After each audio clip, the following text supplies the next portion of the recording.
Merci. Alors j'ai aussi la chance, dans le cadre de mes fonctions hospitalières, de travailler, de coordonner un réseau maladies rares. Et je travaille dans le centre de référence des maladies rares orales et dentaires. Et ceci a son importance dans le cadre de ce Data Challenge. Alors l'idée derrière le Data Challenge est de pouvoir faciliter le diagnostic des patients avec des maladies rares à expression bucco-dentaire et de les orienter le plus rapidement possible vers les centres experts pour qu'ils bénéficient d'un diagnostic de précision et d'une prise en charge optimale. Et comment faire ceci finalement l'idée était de créer un expert virtuel d'aide au diagnostic, au pré-diagnostic de ces maladies et à l'orientation des patients vers les centres experts. Donc nous avions capitalisé des expertises à la fois de recherche, à la fois dans le domaine des maladies rares, au sein des hôpitaux universitaires, au sein des laboratoires de l'IJBMC. Et ce Data Challenge avait déjà, ce projet avait été remarqué par la Fondation Maladies Rares en 2019. Il avait reçu un prix dans un atelier d'e-santé. Et c'est comme ça que progressivement, on en est arrivé à concrétiser cet expert virtuel. Donc, on n'a pas souvent la chance de regarder dans la cavité buccale, mais vous savez que les dents sont dures, elles sont minéralisées, et cette minéralisation va fixer dans le temps des anomalies du développement qui ont lieu bien en amont de l'arrivée des dents dans la bouche. Anomalies du développement qui sont caractéristiques de certaines maladies rares, maladies génétiques, et qui vont ainsi permettre de donner des clés diagnostiques pour aller vers un diagnostic d'une maladie qui déborde le cadre de la cavité buccale. Donc, ces pathologies peuvent révéler l'origine génétique. Et il y a à peu près 7000 maladies rares et 900 parmi elles présentent des manifestations dans la bouche. Donc là, c'est un défi diagnostique. Comment peut-on faciliter cette médecine de précision, l'identification clinique de ces anomalies, le diagnostic génétique et ensuite la prise en charge des patients pour diminuer l'errance diagnostique? C'est très importante dans ce cadre de ces maladies rares à expression bucco-dentaire. Donc, on a des données que nous avons collectées depuis plus de 20 ans, en particulier des données dans une base de données qui s'appelle DECAD Phénodent. On a développé le diagnostic génétique avec un panel NGS Génodent.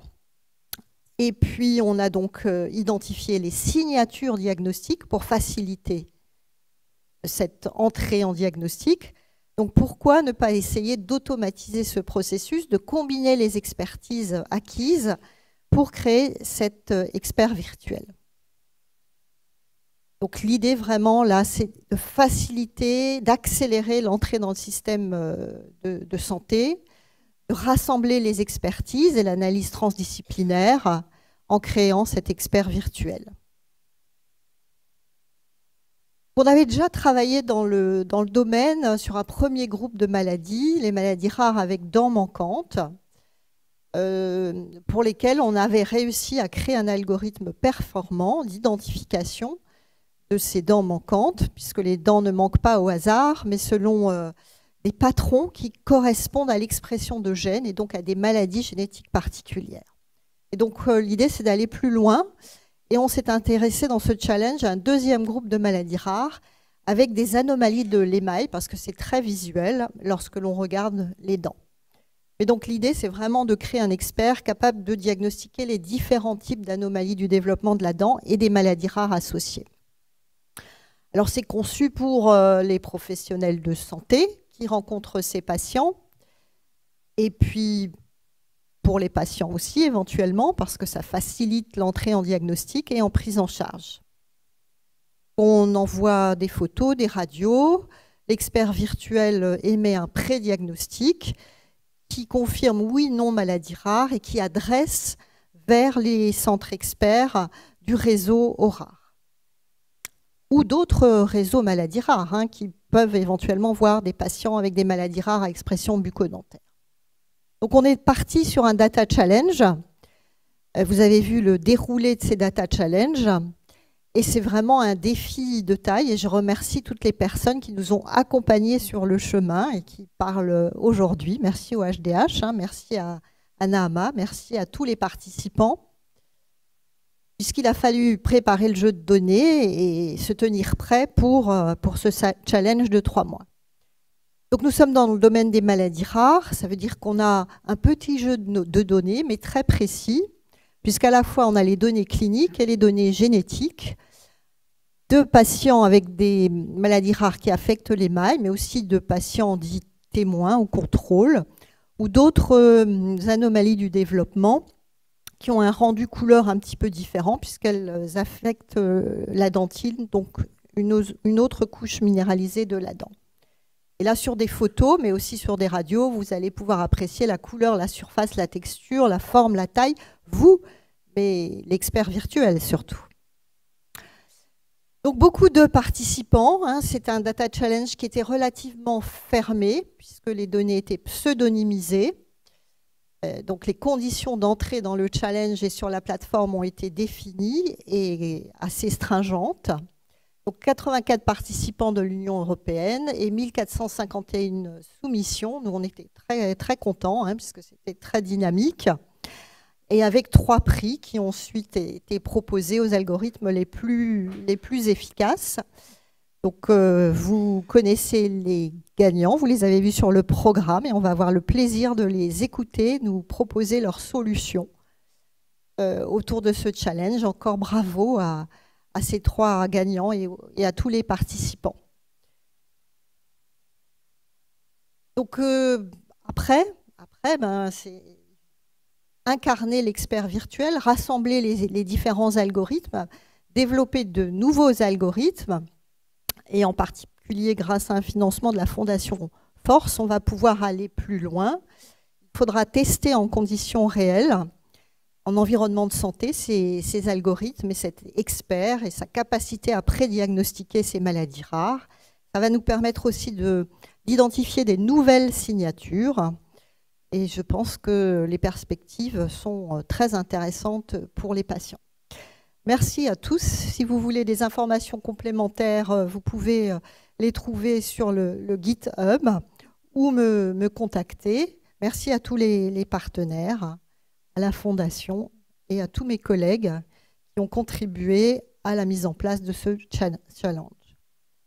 Alors les maladies rares, c'est certes un contexte français, je parle en français, mais ça n'a pas de frontières et on a voulu un challenge à l'échelle européenne. Voilà les mots-clés. Et puis on va commencer à écouter les différents acteurs qui nous ont accompagnés sur le chemin et je vais passer la parole à Sébastien Letellier de Health Factory. Sébastien, c'est à toi. Bonjour à tous. Je pense que tout le monde m'entend, enfin, j'espère. Oui, donc Health Factory, nous, on accompagne les acteurs de la santé dans l'innovation à travers des expertises, des méthodologies de design thinking, etc. Et des événements, puisque ces méthodologies, il faut les mettre en œuvre, et donc ça se passe à travers des ateliers, des hackathons.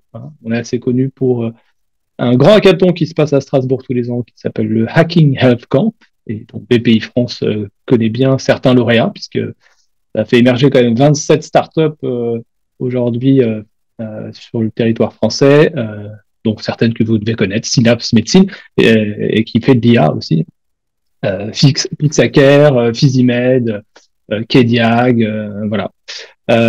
Et donc, on a été sollicité par les US pour les aider dans ce challenge et accompagner. Donc, l'idée, nous, c'est d'apporter là sur cet événement notre expertise, parce que dans notre réseau, en fait, pour accompagner les projets à l'innovation, on amène un ensemble de compétences que les acteurs de la santé n'ont pas toujours. Donc là, typiquement, il fallait une compétence d'expertise en data et en intelligence artificielle. Donc, on a fait appel à Lionel, qu'on salue, qui est venu.